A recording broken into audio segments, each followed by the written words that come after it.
Good morning students.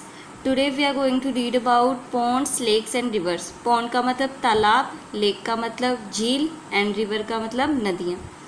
Pond, lakes and rivers are fresh water aquatic habitat. ताजे पानी वाले aquatic habitat हैं. We can see many plants growing in the water of pond, lakes, rivers and even drains. बहुत सारे plants grow करते हैं pond में, lake में, रिवर में और यहाँ तक कि ड्रेन्स में, नालियों तक में भी बहुत सारे प्लांट्स हमने ग्रो करते हुए देखे हैं. The plants which grow in water are called aquatic plant. जो प्लांट्स ऑब्वियसली वाटर में ग्रो करते हैं उन्हें क्या बोलते हैं? एक्वेटिक प्लांट्स बोलते हैं. There are 3 types of aquatic plants. These are described below. 3 तरह के एक्वेटिक प्लांट होते हैं. कुछ ऐसे प्लांट जो पानी की सरफेस पर फ्लोट करते हैं. फ्लोट मतलब तैरना. कुछ ऐसे होते हैं जो पार्टली समर्ज्ड प्लांट होते हैं. यानी पार्टली समर्ज्ड का मतलब होता है आधे अधूरे डूबे हुए हैं ये. इनकी रूट्स तो पानी में होती हैं. पार्टली समर्ज्ड प्लांट्स की रूट तो पानी में, ये सॉइल में फिक्स है. ठीक है, पानी की सॉइल में फिक्स है इनकी रूट्स. लेकिन जो इनका स्टेम है, लीव्स है, ये वाटर की सरफेस पर फ्लोट कर रहे हैं. ठीक है, पूरा तो पानी में नहीं है ना, ये पार्टली समर्ज्ड प्लांट है. इसकी रूट्स तो इस सॉइल में फिक्स्ड हैं, लेकिन जो लीव्स हैं, इसका स्टेम है, वो पानी की सरफेस पर फ्लोट कर रहा है. ठीक है, अब देखो नेक्स्ट क्या है? Completely समर्ज्ड plant. इसके चाहे लीव्स हो, चाहे स्टेम हो, चाहे रूट हो, ये सारे के सारे क्या हैं? पानी के अंदर ही हैं. तो 3 तरह के प्लांट हमने देखे. फ्लोटिंग प्लांट, ये तो सरफेस के ऊपर ही फ्लोट करेगा, इसकी रूट्स पानी में होंगी और ये सरफेस पर ही है. और ये क्या है? इसकी जो रूट्स हैं ये पानी की सॉइल में फिक्स्ड हैं और लीव्स और स्टेम फ्लोट कर रहा है सरफेस पर, और ये पूरा का पूरा पानी में ही है. Some aquatic plants float on the surface of water. कुछ एक्वेटिक प्लांट पानी की सरफेस पर फ्लोट मतलब तैरते ही रहते हैं. The 2 examples of aquatic plants which float on the surface of water are water lettuce and water hyacinth. कुछ ऐसे प्लांट जो पानी की सरफेस पर ही फ्लोट करते रहते हैं, तैरते रहते हैं.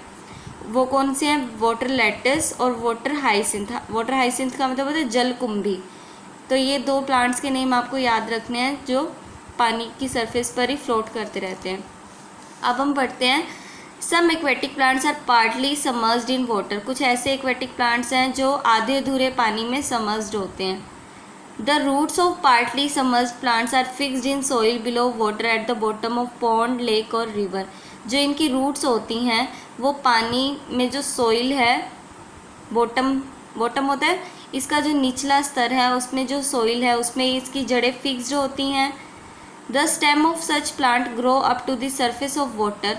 इनका जो तना होता है वो सरफेस तक ग्रो करता है. जैसे ये पानी का सरफेस है ना और ये बॉटम है, तो ये सरफेस तक ये तना है, ये ग्रो करता है. While the leaves and flowers float on the surface of water. और जो लीव्स और फ्लावर होते हैं, ये तो लीव्स हो गया और ये फ्लावर हो गए, ये पानी की सरफेस पर ही फ्लोट करते रहते हैं, तैरते रहते हैं. The 2 examples of aquatic plant which are partly submerged in water are water lily and lotus. जो पानी में पार्टली समर्ज्ड होते हैं वो क्या है? वाटर लिली और लोटस. लोटस का मतलब क्या होता है? कमल. तो कमल का फूल और लिली, वाटर लिली जिसे बोलते हैं, ये दोनों क्या है? पार्टली समर्ज्ड होते हैं पानी में. Some aquatic plants are completely submerged in water. कुछ ऐसे प्लांट्स भी हैं जो कम्प्लीटली समर्ज्ड हैं. इनका चाहे स्टेम हो, लीव्स हो, रूट्स हो, सारी पानी के अंदर ही हैं.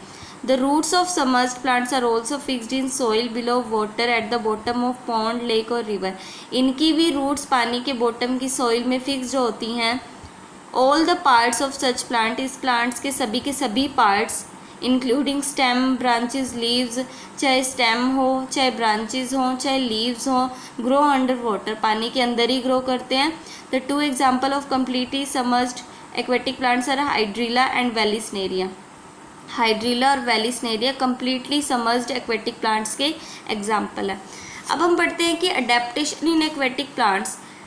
एक्वेटिक प्लांट्स में कौन कौन सी अडेप्टेशन होती है, कौन कौन से ऐसे स्पेशल बॉडी फीचर्स हैं इनके जिनके कारण ये एक्वेटिक हैबिटेट में ईजीली सर्वाइव करते हैं. The aquatic plants have very short and small roots whose main function is to hold the plant in place. Aquatic plants की बहुत छोटी, शॉर्ट और स्मॉल रूट्स होती हैं जिसका मेन फंक्शन यानी कि जिसका मेन काम क्या होता है, इस प्लांट को होल्ड करके रखना अपने प्लेस पर, ठीक है। This adaptation in aquatic plant can be explained as follow. All the parts of an aquatic plant are surrounded by water. सभी के सभी एक्वेटिक प्लांट्स के पार्ट्स पानी के द्वारा सराउंडेड होते हैं, यानी उनके चारों ओर पानी होता है। So an aquatic plant can absorb water and dissolve mineral directly from the surface of their stem, branches and leaves. तो ये जो प्लांट पानी में समर्ज्ड है, इसके सभी पार्ट्स के अराउंड पानी तो है ना, तो ये पानी स्टेम के थ्रू, लीव्स के थ्रू, ब्रांचेस के थ्रू कहीं से भी एब्जॉर्ब कर सकता है। तो इसको रूट का क्या काम, जो लैंड पर प्लांट्स ग्रो करते हैं वो तो मेनली पानी किसके द्वारा एब्जॉर्ब करते हैं, रूट्स के थ्रू, जड़ों के थ्रू एब्जॉर्ब करते हैं ना, क्योंकि उसकी जो पार्ट्स हैं उसके चारों ओर पानी नहीं होता, लीव्स के चारों ओर, स्टेम के चारों ओर पानी नहीं होता, लेकिन इसके तो सभी पार्ट्स के अराउंड पानी ही पानी है, तो ये तो कहीं से भी एब्जॉर्ब कर लेगा पानी को। So an aquatic plant can absorb water and dissolve mineral directly from the surface of their stem, branches and leaves. इसलिए इनको जो भी पानी चाहिए, मिनरल चाहिए, पानी से एब्जॉर्ब कर लेते हैं, चाहे वो ब्रांच से करे, चाहे स्टेम से करे, चाहे लीव्स से करे। Since the aquatic plant do not have to depend on their roots to obtain water and dissolved minerals.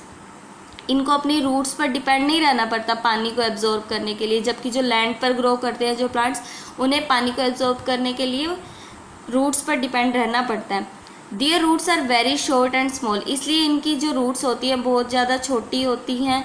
On the other hand terrestrial plants have to absorb water. उन्हें पानी एब्जॉर्ब करना पड़ता है दूर से, डिजोल्व मिनरल्स को भी absorb करना पड़ता है, इसलिए उनकी जो रूट्स होती है काफ़ी ज़्यादा लार्ज होती हैं, बड़ी होती हैं। The stem of aquatic plants are soft, hollow and light, having large spaces filled with air.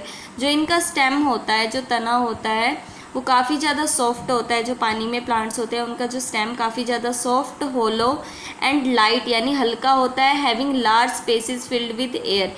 इनके अंदर स्पेसेस होते हैं जो एयर से फिल्ड रहते हैं। The aquatic plant do not need strong stem.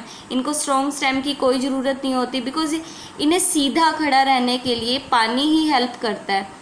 इनको स्टेम मजबूत रखने की ज़रूरत नहीं होती। जो लैंड पर जो प्लांट्स होते हैं उनका स्टेम मजबूत होना चाहिए ना, ताकि वो सीधे खड़े रह पाए, लेकिन इनको सीधा खड़ा रहने में पानी ही हेल्प करता है, वाटर हेल्प करता है, तो इनका स्टेम मजबूत नहीं होता।